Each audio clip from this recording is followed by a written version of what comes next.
Hello and welcome to this video on the Saint-Domingue expedition. In the late 18th century, Saint-Domingue, located on the island of Hispaniola, was a French colony known for its sugar production and is one of the wealthiest colonies in the world. However, in the midst of the French Revolution, enslaved people on the island rebelled, leading to a decade-long conflict that would eventually lead to the establishment of Haiti as the first independent black nation in the world. Today, we'll be discussing the Saint-Domingue expedition, which was Napoleon Bonaparte's failed attempt to re-establish slavery and regain control of the island. To understand the Saint-Domingue expedition, we need to go back to the Haitian Revolution. In 1791, the enslaved people of Saint-Domingue rebelled, led by Toussaint Louverture, a former slave who became a military leader. The revolution would last for over a decade, with Louverture eventually defeating the French, Spanish, and British forces who had attempted to regain control of the island. In 1804, Haiti declared independence and became the first black-led republic in the world.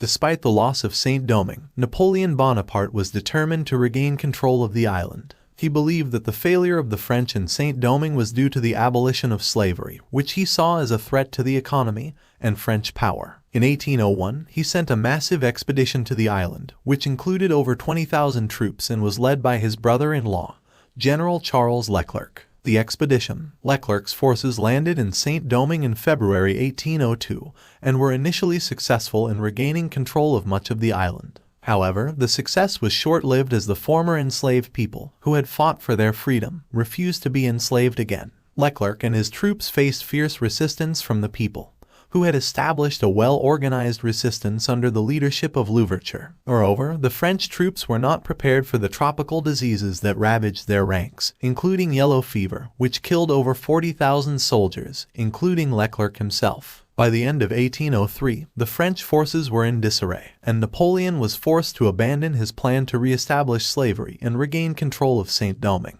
However, the damage had already been done, and the expedition had weakened France's position in the Caribbean. It also further entrenched the divide between France and its colonies, as the former enslaved people of Saint-Domingue saw Napoleon's actions as a betrayal. The Saint-Domingue expedition was a failed attempt by Napoleon Bonaparte to re-establish slavery and regain control of Saint-Domingue. The expedition was met with fierce resistance from the people who had fought for their freedom and was ultimately doomed to fail due to the devastating effects of tropical diseases. However, the legacy of the expedition is still felt today, as it further entrenched the divide between France and its colonies and highlighted the importance of the fight against slavery and colonization. Thank you for watching this video on the Saint-Domingue expedition.